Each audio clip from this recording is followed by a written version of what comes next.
You know that person who laughs at absolutely everything? The one who finds humor in situations that would send most people into a spiral? Yeah, they've probably been through some stuff. And I'm not talking about a bad haircut in middle school. I'm talking about experiences that fundamentally rewire how you see the world. Let me paint you a picture. Someone cuts them off in traffic. Road rage? Nope. They're already 3 steps ahead, wondering if that driver's having a bad day going through a divorce, or maybe just really needs to pee. Because when you've survived your own storms, other people's rain showers just hit different. Here's what nobody tells you about people who've endured too much. Their brain literally operates on a different frequency. Not broken. Trained.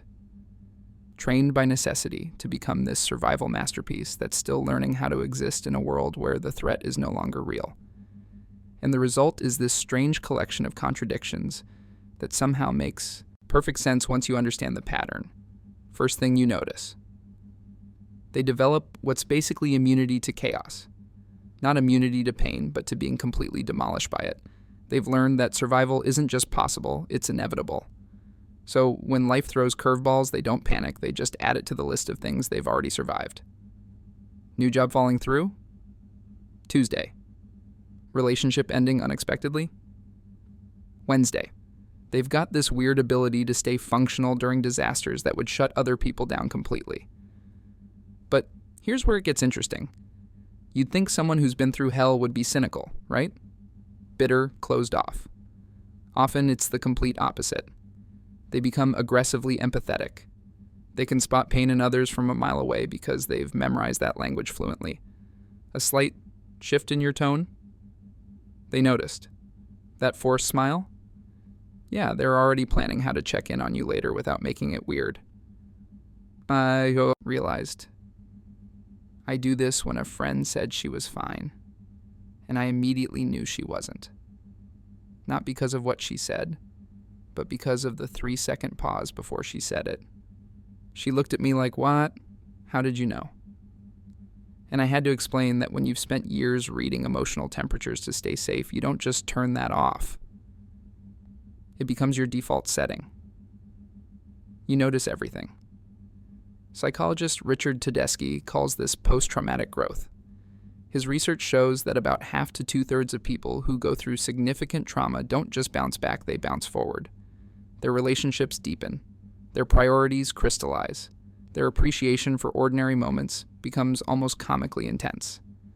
They'll literally tear up at a good sunset, and they're not even embarrassed about it because they know how easily beautiful things can disappear.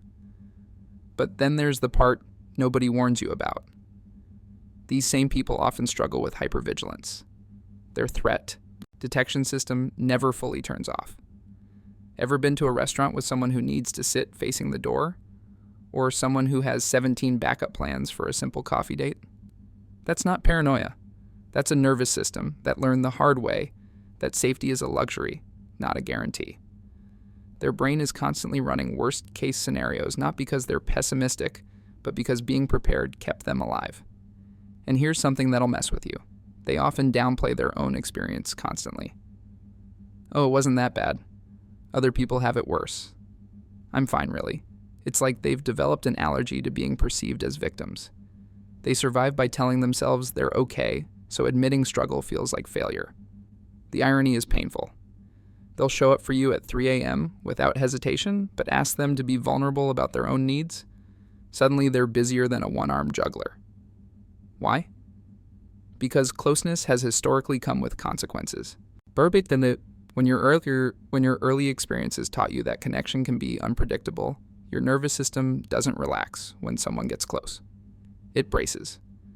They desperately want connection, but are terrified of depending on anyone because dependence in their experience has come with a price tag.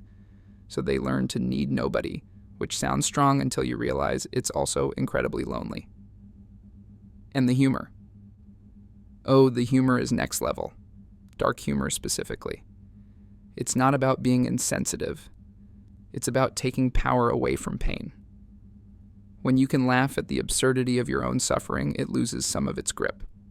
Comedy becomes armor. Every joke is a tiny rebellion against the things that tried to break them. They'll make you laugh about their trauma before you even realize how heavy it actually was. Now, here's something crucial.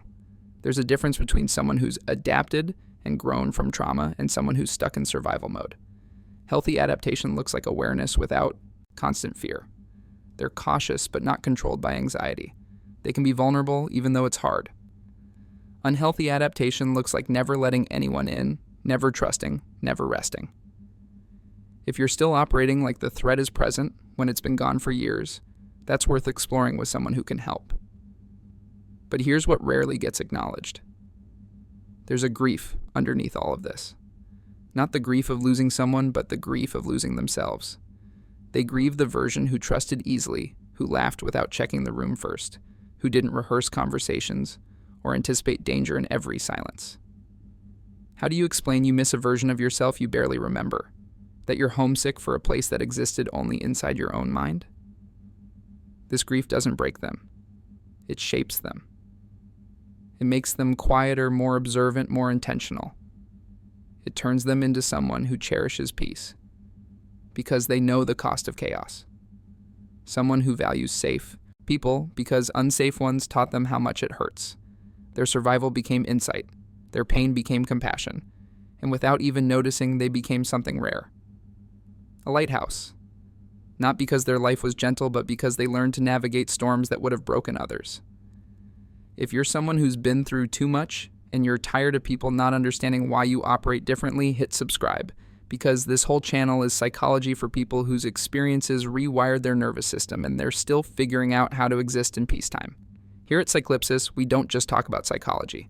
We make it make sense for people who've survived things they shouldn't have had to and are now learning how to actually live, not just survive.